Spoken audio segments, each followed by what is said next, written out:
I did a back-of-an-envelope calculation during the Iraq War. It seems to me that 6 months' expenditure on the Iraq War would have solved the problem of the Amazon forever.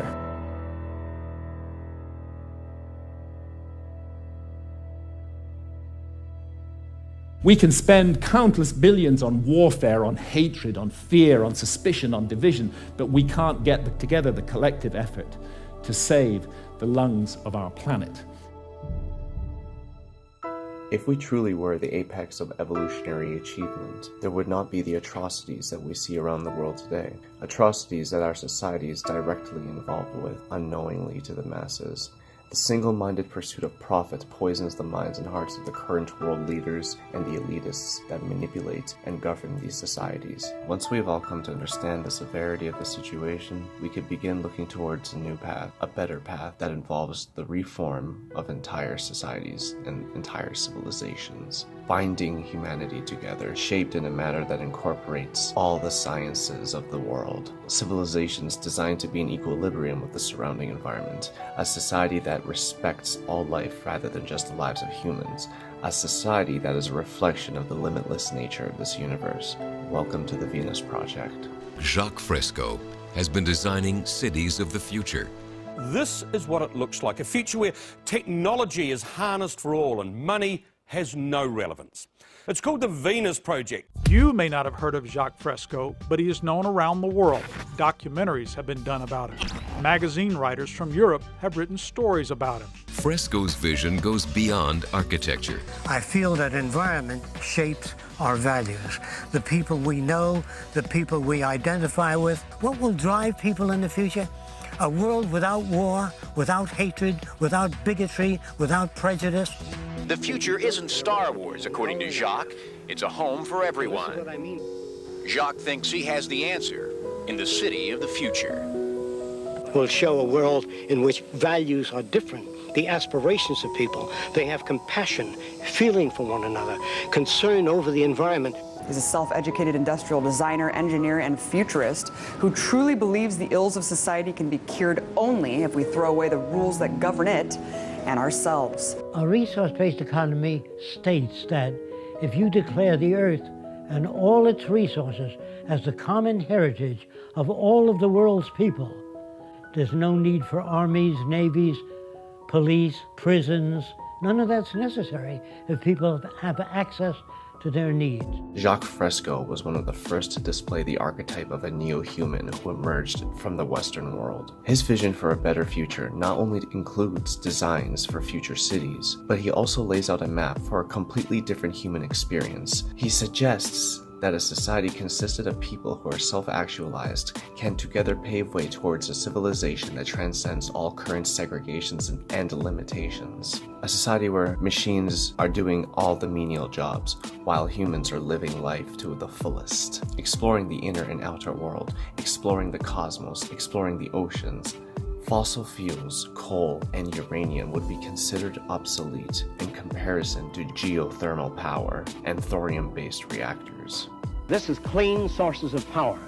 By utilizing the natural heat of the earth, that is volcanic energy, or the magma, or the molten lava under the earth, we can get enough power to electrify the world. We have 500 potential volcanoes we can harness. No smog, no smoke, no dirt, no gases, no fuels, no oil spills, and no more burning of fuels in any city to generate power. If Japan used Fujiyama, they don't need to burn oil. They don't need oil. All of that heat is sitting there. 20 million years of power right under the Earth's surface. To phase into the civilization, we would have to lay out a multi-generational plan so that there is no sudden shock to the masses. This multi-generational reconstruction project will include jobs that are geared towards the reconstruction of civilizations, jobs that will be under the current monetary system. Slowly but surely, as it phases through the generations, the monetary system will become slowly obsolete, replaced with a resource-based economy. We would together reshape the architecture of a civilization. This will be the revival of the lost civilization. A civilization consisted of people who recognized their place in the universe. See, we shape reality with our minds, both figuratively and literally.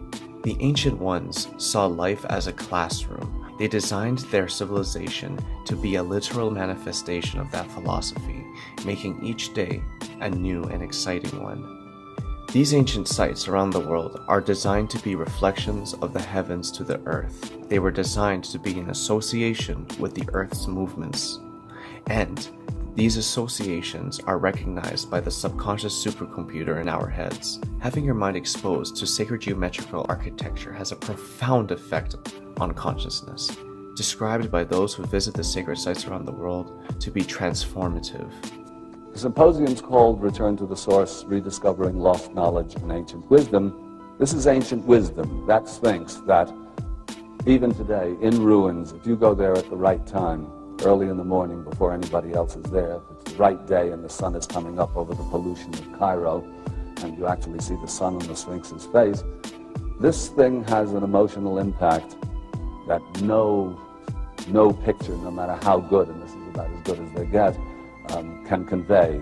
It takes your breath away. It did mine the first time I saw it. But all of the Egyptian temples have their own power, and there's no way, again, to communicate this in a lecture, but when you go there, you know in a second, your gut tells you, unless you're emotionally dead, your gut tells you that there's a difference between a Horus temple and an Isis temple and an Amun temple and so on. Why not have education and experience be the central point of our lives? Now, we'll start with this, and you tell me... I'll try to point it out. Yeah, you can point right at it. The center of the city, the nucleus, will house an electronic computer. The computers do not control people. All the machines do is control the physical entities that comprise the environment. You can't be human or decent without the knowledge to overcome scarcity. To save our land, to save our environment, we've got to reorganize our way of thinking and reconsider our social aims toward the brotherhood of man. If you had a free society, you couldn't get people to go to war. If you had an intelligent type of upbringing amongst children, they would say there must be many other ways of solving problems other than killing people. Now here they take a group of scientists and engineers and they work on flying machines. You give them a flying machine, they use it to bomb cities. So how can a person be scientific if they have allegiance to their country rather than to the earth and everyone on it and the intelligent use of resources? This would be a scientist to me. Real economics, not for profit, for human betterment. Then you'll see the beginning of a civilized world. It must be a privilege to serve members of society. Not that we want rewards or medals or honor for what we do, because it is just an honor to do it. Within the society, people can follow their passions and become masters of their craft, rather than being forced to spend 8 hours a day wasting their brain matter at a job that a machine can and should be doing. It makes sense when you stop to think about how people in our current societies work so hard for what nature provides for free. Freedom is the point. Freedom is what we thrive for. It is a natural human trait that is limited by our current way of thinking. Why not live in a society that is a reflection of freedom? A society where the limitless becomes real, part of the daily experience. People with selfish motives will cling on to the old ways. They will consider all who wish to take part of this change to be crazy. But they are on the wrong side of history. They will never understand this concept of freedom. When I've asked shamans about the sickness of the West, they say it's quite simple. You guys have severed your connection with spirit. Unless you reconnect with spirit and do so soon, you're going to bring the whole house of cards down around your heads and ours. And rightly or wrongly, they believe that ayahuasca is the remedy for that sickness.